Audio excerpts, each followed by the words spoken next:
គុំនំហាត់នេះខ្ញុំចង់បញ្ចូលអសណាគ្នាហើយឲ្យវាបច្រាស់តួអសវិញអញ្ចឹងយើងប្រកាសឆាជាប្រភេទ touch មួយតែយើងជា array ណា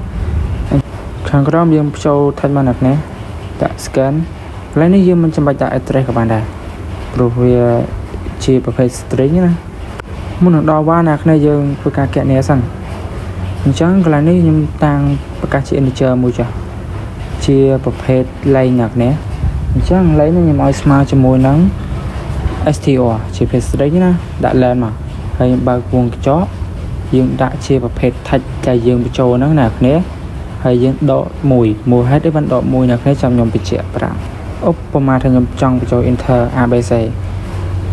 ណាតួអក្សរហើយមាន3តួហើយអាđâyធម្មតាទេណាគ្នាយើងបើកគ្នាពេលដាក់0 1 2មកវា start ពី0ទៅណាអញ្ចឹងតួ0ហ្នឹងគឺវាចាប់អក្សរ a ហើយតួទី1វាចាប់អក្សរ b តួទី2វាចាប់អក្សរ c វិញណាគ្នាឥឡូវមកហេតុដក1ដោយសារតែ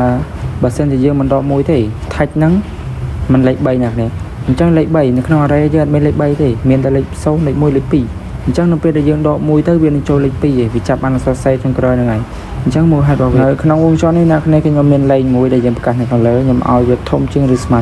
0បើសិនជាវានៅស្មើ0យើងអាចដំណើរការបានណាគ្នាមានស្មើអញ្ចឹងក្នុងនោះខ្ញុំធ្វើការ print ចឡើយចាប់ PRC មកសាមកតួអក្សរនេះ touch កន្លែងនេះយើងដាក់គ្នាយើងដាក់លេខមកហើយសារដាក់លេខដោយសារតែយើង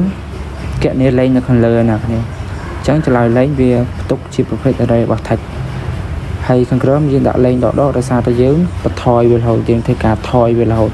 ថយតាំងពី2 1 0មករហូតមកនៅខាងក្រៅលុបយើងធ្វើការចូលបន្ទាត់វាមួយហើយ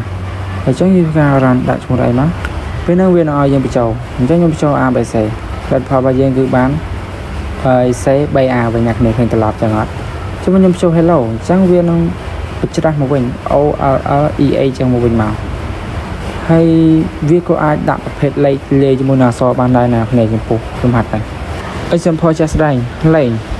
យើងបាន3ដោយសារតែយើងមាន3តួអក្សរណា ABC អញ្ចឹង touch 3ដកឲ្យ1ស្មើនឹង2អញ្ចឹង2វាប្រភេទ array ចំអក្សរ C អញ្ចឹងចាប់យកអក្សរ C ណាគ្នាអញ្ចឹងហើយមួយ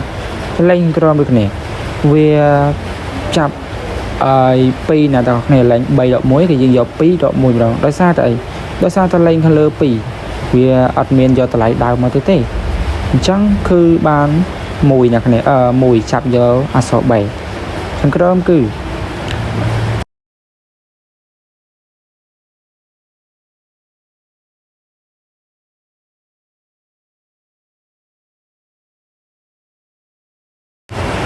លេខ1ដក1ដោយសារតែលេខរបស់យើង1ដក1 0 0នឹងចាប់យកអក្សរ A ដោយសារ array ចំអក្សរ A ហើយតម្លៃរបស់លេខទាំងអស់ហ្នឹង ABC ហ្នឹងវាមក store នៅក្នុងលេខ touch ម្ដងមួយអញ្ចឹងវានឹងរីសាឲ្យយើងចេញមកហើយជាប្រភេទ ABC ត្រឡប់មកវិញ BC BA មកវិញចឹងមកហ្នឹងអញ្ចឹងខ្ញុំ run មើលម្ដងទៀតអញ្ចឹងគឺឆ្លើយរបស់យើងត្រូវហើយ